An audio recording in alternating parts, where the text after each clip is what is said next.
I do find it very endearing that you love to talk, though. That's good for this job. Yeah, thanks, Joe. I can't talk now, I'm laughing too much. Hey, it's time for Talk to the Hands. So excited. Talking to the Hands. Hans Helder from Hans Helder. There you go. I like that. Hans Helder. Kelder. I held her, yeah. From Hobart Marriage Counselling. Good morning, Hans. Good morning, Hans. What are we talking morning. about this morning, sir? Yeah, we're going to talk about acceptance. The thing is, we all love being accepted for who we are. I love being called Scotty too. Sorry about that. No, that's fine. Proceed.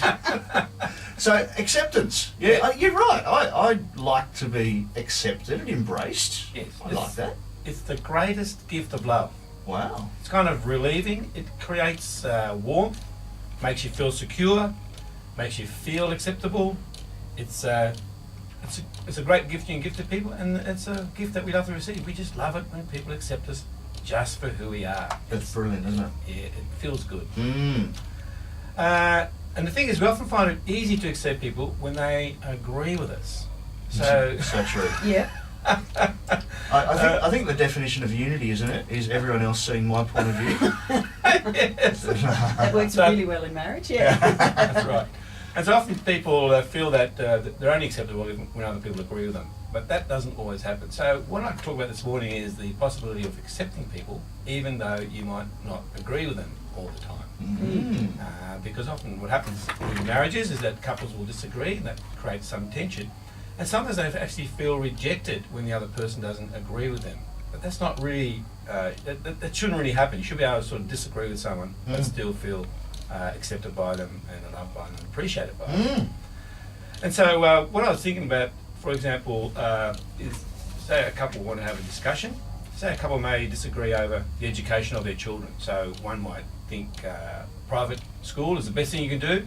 The other person says, no, let's send the kids to a public school. And that could create quite a bit of tension. So We've had exactly that discussion in my marriage, Hans, so this is good. I'm tuned right in now. okay. And so you can actually have very strong opinions about that, strong feelings about that issue. And so you can have that discussion. And sometimes if you start attacking the person or the way that they're arguing or the way that they're saying things, then it becomes personal, and often they feel rejected over such a disagreement. But a couple can actually have a strong disagreement over such an issue, but still feel accepted by each other. And the way to do that is you stick to the issue and really focus on the issue and kind of respect the other person's opinion. You mightn't agree, but if you show that you respect their opinion, you're willing to listen to it, you validate it somewhat, then you can have a disagreement but still feel accepted. Yeah, we have I was going to say a rule, but it's probably more of an understanding, but the deal in our marriage is you can disagree, but you're still on the same team. Yep. That's great. Hans, can you hang about? I think there's more that we need to discuss on this front. True. We were talking to the Hands this morning, Renee, on this having a difference of opinion, particularly within the marriage relationship, but still being able to feel accepted, accept the other and be accepted yourself. Yeah.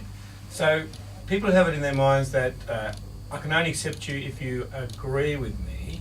That becomes a problem in the relationship. Or if they feel that the other person doesn't agree with them, then they feel rejected by that person. That also can become a problem in the relationship. So what you need to do is you need to sort of get past the thing that you're arguing about and think about the person. And you need to hear them, their side or their opinion, and kind of think it's a valid opinion. And you respect their opinion, and you're willing to listen to it, and even discuss it. And you sort of allow them to talk it out, how they feel about it, especially how they feel strongly about it, and then they feel accepted. So if you can always have a feeling of acceptance, then people will feel loved and secure and warm, and then you can continue the discussion. And then you can then express your opinion. But you need to stick to the topic and never attack the person. So you can have a disagreement but still feel acceptable, which is really a key to having a good relationship. Yeah. So a remark along the lines of, oh, well, that's just what your mother would have said. That's not really helping, is it? Yeah. No, especially if the other person doesn't like it. Oh, very good. Talk to the Hands. Always great to have you in the studio. This is something that I think a lot of people get wrong, is that they just go personal in an argument. Yes. or discussion, and it can be a very necessary discussion, but bringing that personal attack in is the thing that shuts it down. Yep, and sometimes it happens very quickly. And then what happens then, the other person then gets defensive, and then it very quickly escalates to an argument.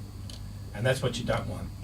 What you want is a willingness to accept that the other person has a very valid point. Yeah. Even though you might not agree with it, from their perspective, it's a valid point. They're saying it because this is what they feel, this is what they believe. And so always show respect for what the other person says. Then you will always it won't escalate to an argument. People need to feel accepted. Yep. And So love. I don't agree with you, but I respect your right to have a different opinion than mine, and I still love you. Is that the kind of deal? That's what she's good at, Hans. Right there. Yes. Just nailed it. One sentence. We've talked for 10 minutes. She nailed it in one sentence.